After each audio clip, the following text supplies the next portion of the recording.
And soon after the historic address by Prime Minister on Operation Sindoor, netas from across political parties reacted, reaffirming their stand over fight against terror.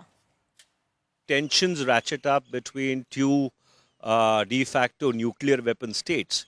The rest of the world is not going to stand by and watch when you have missiles flying from there to here and, everywhere.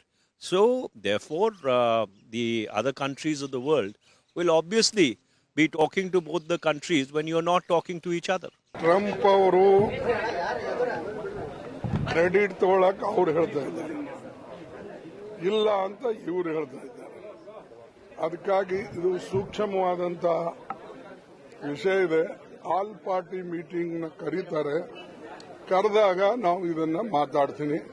ಏನೇನು ವಿಷಯ, ಏನ್ ನಡೀತು, ನಿಮ್ಮ telephone tax ಏನು, ಅದು ಎಲ್ಲ ಅವಾಗ ಕೇಳೋಣ. ಈಗ ನಾನು ಹೇಳೋದು ಸರಿ ಕಾಣಲ್ಲ. ನಮ್ಮ ಪಾರ್ಟಿ ಮೀಟಿಂಗ್ ಇದೆ ಇವತ್ತು, ಅದಕ್ಕೆ ನಾನು ಹೋಗ್ತಾ ಇದ್ದೀನಿ. Entire opposition is pressing for a joint session, a parliament session on this issue.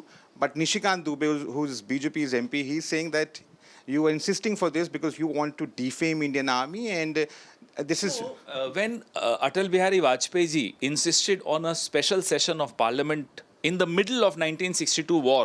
Was he trying to defame the Indian Army? By the way, when Atal ji demanded the special session, Pandit Jawaharlal Nehru accepted the demand. And in the middle of a war, there was a special session of Parliament in which Jawaharlal Nehru ji was attacked by the opposition. He took all those attacks. He sat through the entire session, responded to every question. That's the strength of our democracy. Who's Nishikant Dubey? Does he even understand his own history, his own party's history? Does he know the strength of our democracy? Look, I think peace is essential. We need to have more details. But I'm very glad India never wanted a long-term war. What India wanted was, indeed, to teach the terrorists a lesson. I believe that lesson has been taught. The other details are not yet clear. Let's find out more.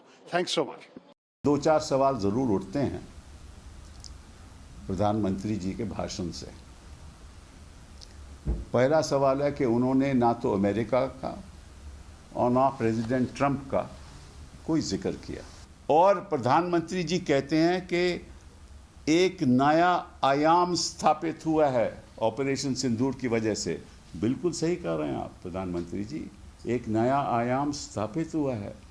पहली बार हिंदुस्तान के इतिहास में एक तीसरा देश हमारी आपसी मामले में दखलंदाजी करके उसने हमें बता डाला कि इस संघर्ष में हम तय करेंगे कि क्या करना है।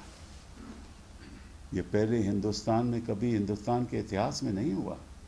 टेरर और टॉप एक साथ नहीं, टेरर और ट्रेड एक साथ नहीं, पानी और खून एक साथ नहीं। आतंकी ठिकानों को ध्वस्त करके दुनिया को यह संदेश दिया कि हिंदुस्तान को कोई ब्लैकमेल करने का किसी को पुरुषार्थ नहीं है। आतंकी ठिकानों की सरपरस्ती करने वालों को साफ चेतावनी दिया है कि हिंदुस्तान का सैन्य पुरुषार्थ और देश की जनता माकूल जवाब देने को तैयार बैठी है। प्रधानमंत्री जी का संबोधन 21वीं सदी के हिंदुस्तान की सिंह गर्जना थी। उन्होंने अपने पूरे संबोधन में बिल्कुल साफ कर दिया है कि टेरर और टॉक एक साथ नहीं हो सकते, टेरर और ट्रेड एक साथ नहीं हो सकते, जल और खून का एक साथ रिश्ता बनाए रखना संभव नहीं हो।